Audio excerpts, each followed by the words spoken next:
हम जानते हैं कि विलोरार क्या होता है, अंश बट्टा हर, यानी इसको हम p बट्टा q के रूप में लिख सकते हैं। क्या आता है? परमेय संख्या। तो परमेय संख्या किसे कहते हैं? जो p बट्टा q के रूप में हो, जहां p और q क्या हो, कोई पूर्णांक हो नहीं हो, इसी को क्या बोलेंगे हम? मतलब हर का मान 0 नहीं होना चाहिए, ठीक है ना। और एक परिभाषा ये भी है, तो जिसका वर्गमूल ठीक से ज्ञात किया जा सके, जैसे √1 का 1, 4 का 2, 9 का 3, ये सब क्या है? मान लो जैसे ये है √5, √7, √11, ये सब क्या है? अपरमेय संख्या। अपरमेय संख्या। स्पष्ट है ना बात? इसी को सिद्ध कर रहे हैं कि अपरमेय संख्या कैसे है, ठीक है ना। इसको मिटा दें, चलो ध्यान दो, थोड़ा सीरियस होकर समझ लो, ठीक है, काम आएगा।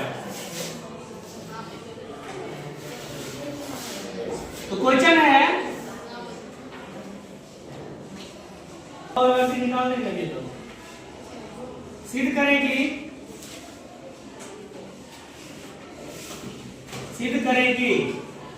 3 प्लस √5 एक क्या है?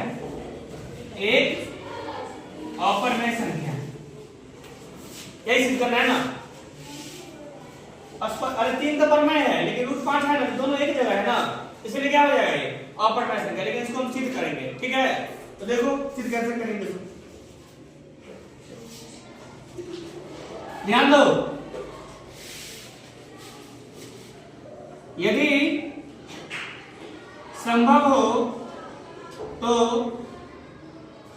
माना कि क्या मानेंगे? 3 प्लस √5 एक क्या है? अपरमेय संख्या। क्या है? परमेय। इसको हम मान लिए। अगर मान लो ये अगर परमेय संख्या है तो 3 प्लस √5 को 3 प्लस √5 को क्या माने हम? परमेय संख्या मान लिया ना। हाँ। चलो ठीक है। तो 3 प्लस 5 अगर परमेय संख्या माने इसको लिख सकते हैं p बटा q के रूप में। हाँ। दिक्कत है यहाँ तक? नहीं। चलो अब रूट हटाने के लिए क्या करना पड़ेगा हमको? दोनों तरफ स्क्वायर करना पड़ेगा, यानी वर्ग करना पड़ेगा। क्या क्या लिखेंगे? दोनों तरफ स्क्वायर या वर्ग करने पर वही y² या वर्ग, ठीक है। अब ध्यान दो, 3 प्लस √5, ठीक है, इसका स्क्वायर और p बटा q का होल स्क्वायर। यहाँ तक ठीक है ना? अरे समझ आया सबको यहाँ तक? अब ध्यान दो, ये मान लो a और ये हो गया b, इन दोनों को जोड़ेंगे तो कितना है? यहाँ ध्यान दो, लिख सकते हैं इसको 3 स्क्वायर प्लस 2ab और प्लस b²।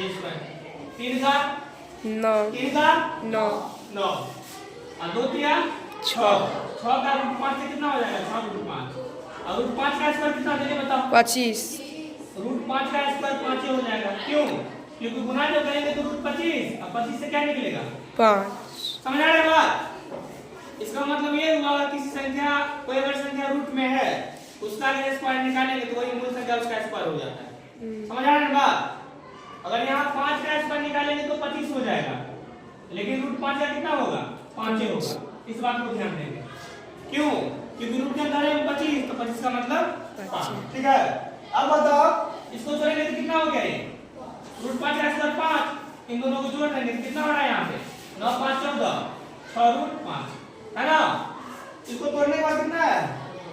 14 प्लस 6 √5। ऐसा करते हैं, डायरेक्ट इसका मान यहाँ पे बैठा देते हैं। इसका मान कितना है जल्दी बताओ?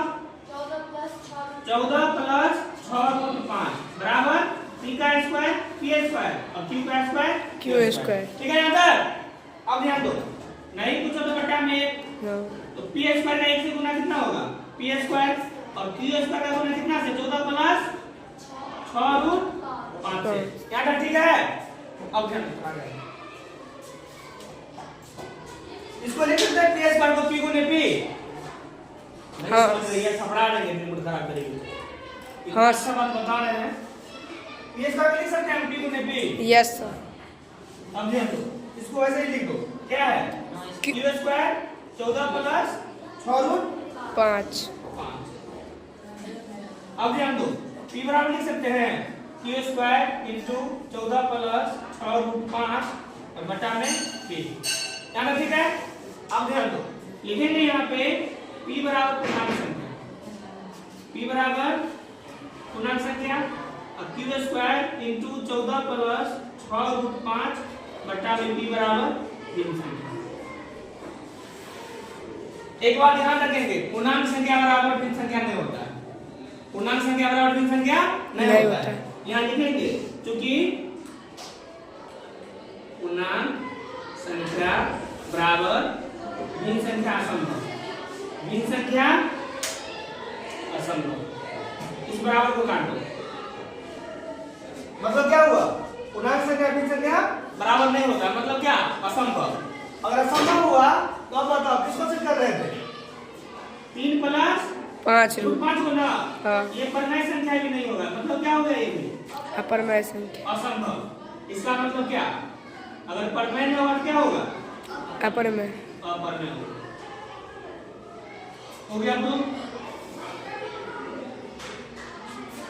इस प्रकार से सिद्ध कर सकते हैं। फटाफट लिख लो, अच्छा सीख जाना, अब तुम लोग सिद्ध करके लाएंगे 2 प्लस √2 जो क्या है, एक अपरमेय संख्या, ठीक है।